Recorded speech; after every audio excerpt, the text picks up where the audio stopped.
Robert Schuller began preaching 57 years ago. He and his family have no connection to the Crystal Cathedral in Southern California. The glass is still standing. That is the first thing you need to understand. The Crystal Cathedral, 10,000 panes of glass, 126 feet tall, visible from the freeway, built to look like the hand of God reaching toward the California sky, is still standing. It did not collapse. It did not burn. The architecture survived everything. What collapsed was the man who built it, and everything he told himself his life meant, and every person who trusted him because of what that building promised. By 2010, Robert Schuller had spent 50 years constructing the most recognizable ministry in American television history. And in fewer than 3 years, he lost the church. He lost the television broadcast. He lost the loyalty of his own children. And before it was over, he lost the thing no man of God is supposed to lose, the respect of the people who once believed he spoke directly to them from the other side of heaven. This is not a story about a televangelist who got caught with money or scandal in the tabloid sense. This is something quieter and more devastating than that. This is the story of a man who confused the institution with the mission, the dynasty with the calling, and the glass tower with God himself.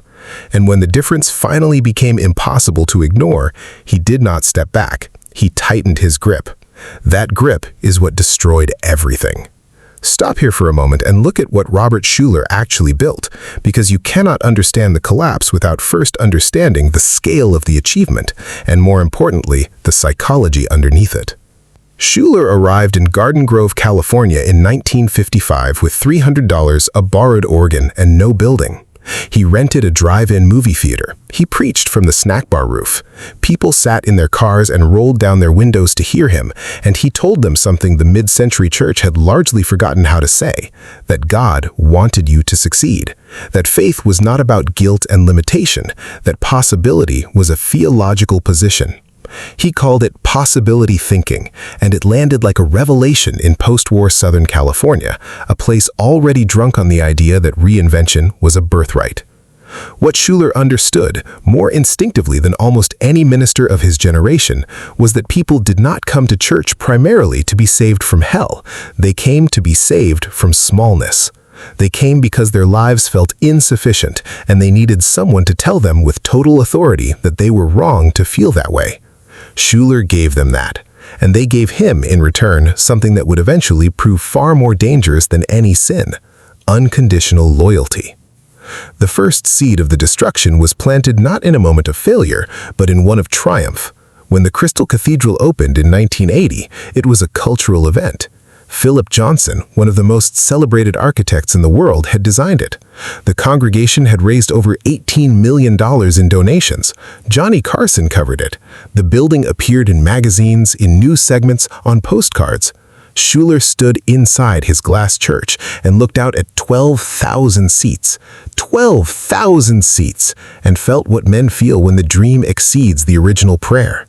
He felt vindicated. He felt chosen. And that feeling, unchecked, is where the story begins to turn. Because what happens to a man who builds something that large on the argument that God rewards those who believe boldly enough? What happens when the institution becomes proof of the theology? The building stops being a vehicle for the message and starts being the message itself. The glass cathedral was no longer just a place of worship. It was evidence. Evidence that Robert Schuller had been right all along, and men who have turned their institution into their evidence do not respond well to the institution being questioned. For 2 more decades, the empire expanded and the warning signs accumulated, though almost no one inside was permitted to call them warning signs. The Hour of Power, Schuller's weekly television broadcast, reached an estimated audience of 30 million viewers at its peak and aired in over 180 countries. The ministry employed hundreds of people. The campus in Garden Grove became a destination, a kind of pilgrimage site for evangelical Christians who wanted to see what maximum faith looked like when it was expressed in steel and glass. Schuller wrote books. He counseled presidents. He appeared on Time magazine. Norman Vincent Peale called him a spiritual giant. But underneath the broadcast glow, the financial architecture of the Crystal Cathedral Ministries was quietly becoming unsustainable. The costs of maintaining an institution of that size, the campus, the broadcast, the staff, the debt service on construction and expansion, required continuous and escalating donor revenue. And donor revenue, unlike the grace Schuller preached about, was not unconditional. It responded to relevance. It responded to freshness. It responded to a culture that was moving, by the early 2000s, toward a different kind of Christianity. Younger, louder, less formal, less rooted in the mid-century optimism that Schuller had built his entire vocabulary around. Here is the detail almost everyone misses. The ministry did not collapse because of one bad decision. It collapsed because decades of decisions had been made in the service of the institution's survival rather than its integrity. And by the time the bills came due, there was no reserve, not financial, not relational, not spiritual, to absorb them. And then came the decision that transformed a slow financial crisis into a full human catastrophe. In 2006, Robert Schuller did what dynasties do when they feel threatened. He turned inward. He elevated his son. Robert A. Schuller, Robert Harold Schuller's only son, known in the family as Bobby, had spent years working alongside his father in the ministry. He was charming, capable, and devoted to the church in a way that seemed genuine. The elder Schuller named him co-pastor in 2006 with what appeared to be the intention of a clean generational handoff. The Crystal Cathedral would become a dynasty in the truest sense. The Schuller name would endure beyond any single man's mortality. What the father apparently did not consider, or chose not to consider, was whether his son had been given the space to develop a vision of his own, or whether he had simply been trained to execute his father's. These are not the same thing, and in a ministry that had always depended on the singular force of one man's personality, the difference was fatal. Bobby Schuller began suggesting changes. He wanted to shift the ministry's direction, to speak to a younger audience, to loosen some of the formal structures that had calcified around the broadcast. According to multiple accounts and subsequent interviews Bobby gave over the years, there were disagreements, sometimes sharp ones, about the future of the church and the broadcast. Robert Schuller Sr. was not, by this point, a man accustomed to being disagreed with inside his own glass walls. In 2008, Bobby Schuller resigned from the Crystal Cathedral. He did not leave quietly. He left in a way that made the wound visible to the congregation and to the press. He left in a way that made it impossible to pretend the Schuller family was unified behind the ministry's future. He left, and within months, his departure would be followed by another, one even harder for the founder to absorb. Sheila Schuller Coleman was Robert Schuller's daughter. She was also, by 2008, one of the most operationally central people in the ministry. She had spent decades inside the Crystal Cathedral, and unlike her brother, she had not resigned under open conflict. She had stayed. She had watched. She had worked. In 2009, the board of the Crystal Cathedral Ministries made her executive director of the Hour of Power. This appeared from the outside to be a consolidation, the father entrusting the flagship broadcast to a trusted family member after the disruption of Bobby's departure. What it actually represented was the beginning of the final rupture. The details of what happened between Sheila and the board, and between Sheila and her father, emerged gradually through legal filings, press accounts, and subsequent interviews given by people on multiple sides. What became clear was this. The ministry was in severe financial distress by 2010. Creditors were not being paid. Vendors were owed millions. The congregation was not fully aware of the scale of the debt. And there were, according to several accounts, profound disagreements about how to address it, who was responsible for it, and who had the authority to make decisions going forward. Robert Schuller Sr., in his 80s, was not an observer in these conflicts. He was a participant. And according to those who were present, he was not a passive one. The man who had built the empire was not going to accept gracefully that the empire required dismantling or restructuring, or the admission that the possibility thinking model had not, in the end, made the institution immune to arithmetic. What happened next is a sequence that even now reads like something a novelist would be warned against using, because no editor would believe it was realistic. In September of 2010, Crystal Cathedral Ministries filed for Chapter 11 bankruptcy protection. The ministry listed approximately $46 million in assets and approximately $50 million in liabilities. Among the creditors listed in the filing were not faceless banks and abstract institutions. They were vendors, former employees, contractors, and ministry workers. People who believed in the mission enough to work for it and who had not been paid what they were owed. The bankruptcy filing became national news, and not merely for the financial numbers. It became news because of what the Crystal Cathedral represented, because this was the church built to prove that faith and success were aligned, that God rewarded bold belief with tangible abundance. The theological argument was now being processed by a bankruptcy court. Look at what that moment demanded of Robert Schuller. It demanded that he sit inside his own glass cathedral, the building that was supposed to be evidence of divine favor, and face the possibility that he had been wrong. Not wrong about God, wrong about himself, wrong about whether his particular vision of that God had been shaped more by his ego than by his calling. That is a devastation that goes much deeper than money. He did not appear to make peace with it. Not then. In early 2012, Sheila Schuller Coleman was removed from her position at the Crystal Cathedral. The circumstances were, by this point, hopelessly entangled in legal proceedings, board disputes, and family conflict. Sheila had been publicly vocal about her disagreements with the direction of the ministry. Her father, by multiple accounts, had sided with the board against her. And then, in a detail so painful it almost defies easy narration, Robert Schuller Sr. himself announced his retirement from the Crystal Cathedral in 2010, and the board did not ask him to stay.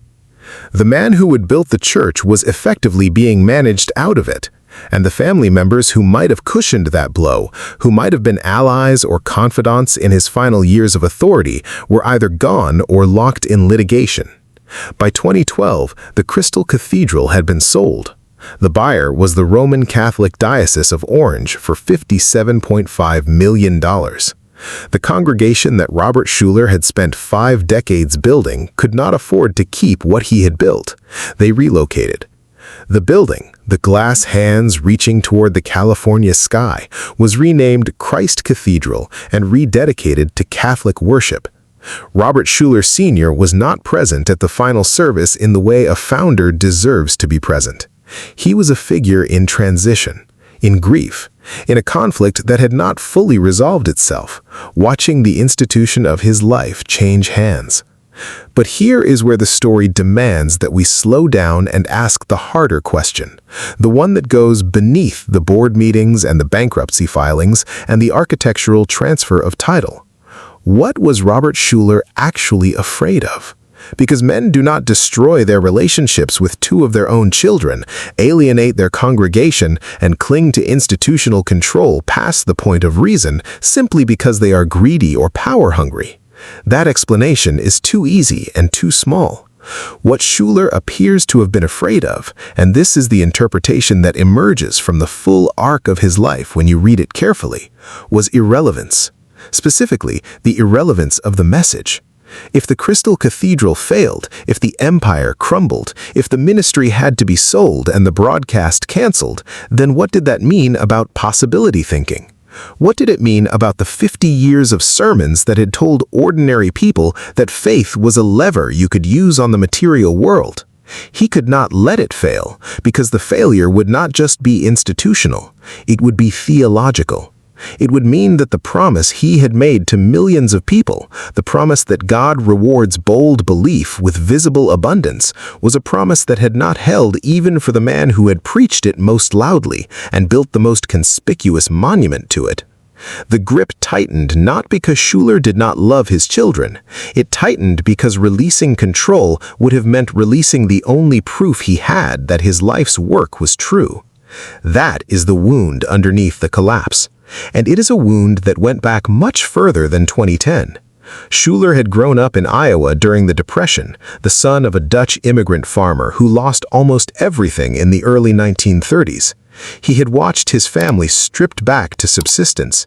He had watched what happens when the abundance runs out, and he had built from that memory a theology of relentless forward motion, a gospel of growth, of possibility, of refusing to accept limitation as a permanent condition.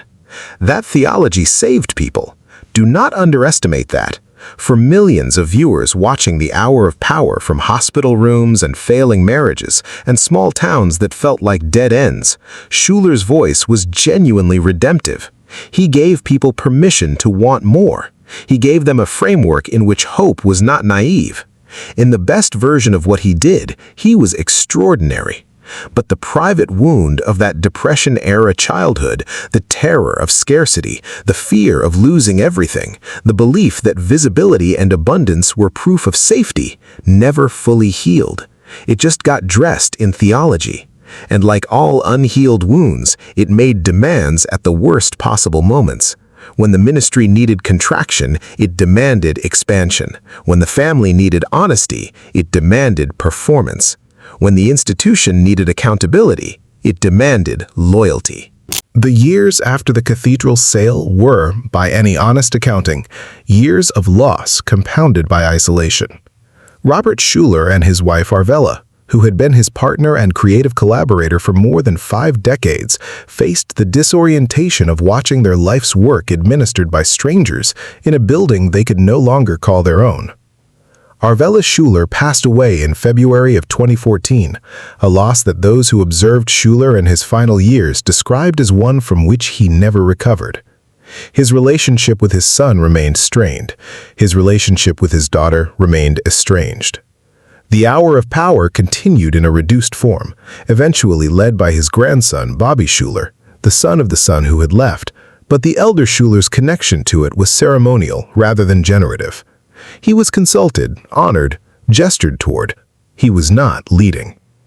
In the fall of 2014, Robert Schuller was hospitalized with esophageal cancer. He died on April 2, 2015, at the age of 88. The obituaries were respectful and lengthy. They covered the drive-in theater, the Crystal Cathedral, the hour of power, the global reach. They were accurate in their facts and largely incomplete in their reckoning. Almost none of them grappled seriously with the question of what the collapse meant, not just for the institution, but for the man, and for the people who had loved him and been hurt by the same qualities that had made him great. Go back now to the glass. When you look at the Crystal Cathedral, or Christ Cathedral as it stands today, and you understand the full story, the building looks different. It no longer looks like the hand of God reaching toward heaven. It looks like a monument to the danger of conflating faith with certainty. It looks like what happens when a man builds his theology around his own worst fear and then spends 50 years defending that fear against the evidence. Robert Schuller was not a fraud in the tabloid sense. He did not steal. He was not caught in a secret life. What he did was subtler and, in its own way, more instructive. He built something real and beautiful and genuinely meaningful, and then he held it so tightly and shaped it so completely around his own psychological needs that when it needed to evolve beyond him, he could not let it. He could not let his son be a different kind of leader. He could not let his daughter have authority that might lead somewhere he hadn't already approved. He could not let the institution become something that didn't require his particular version of it to survive. And so the institution did not survive, and the family did not survive intact. And the legacy, that enormous glass-plated, globally broadcast legacy, arrived at his death diminished, contested, and in the hands of other people. There is a sermon Robert Schuller gave many times in many forms over 50 years. The precise wording varied, but the core of it stayed the same. He would say, "The greatest tragedy is not to fail. The greatest tragedy is to succeed at the wrong thing." He may have preached that line 1,000 times without fully knowing what it would eventually mean for his own story. Or perhaps he knew exactly what it meant and preached it anyway, hoping that saying it loudly enough and often enough might somehow protect him from living it. It did not protect him. The glass is still standing, the man is gone, and the distance between those two facts is where the whole painful education lives, a warning dressed in architecture about what happens when we build our faith around the thing we are most afraid to lose. There is another story waiting in this same territory, a man who built an empire on a message, who surrounded himself with family, who mistook inheritance for legacy, and who paid a price no Sunday morning broadcast could have predicted. That story is closer than you think.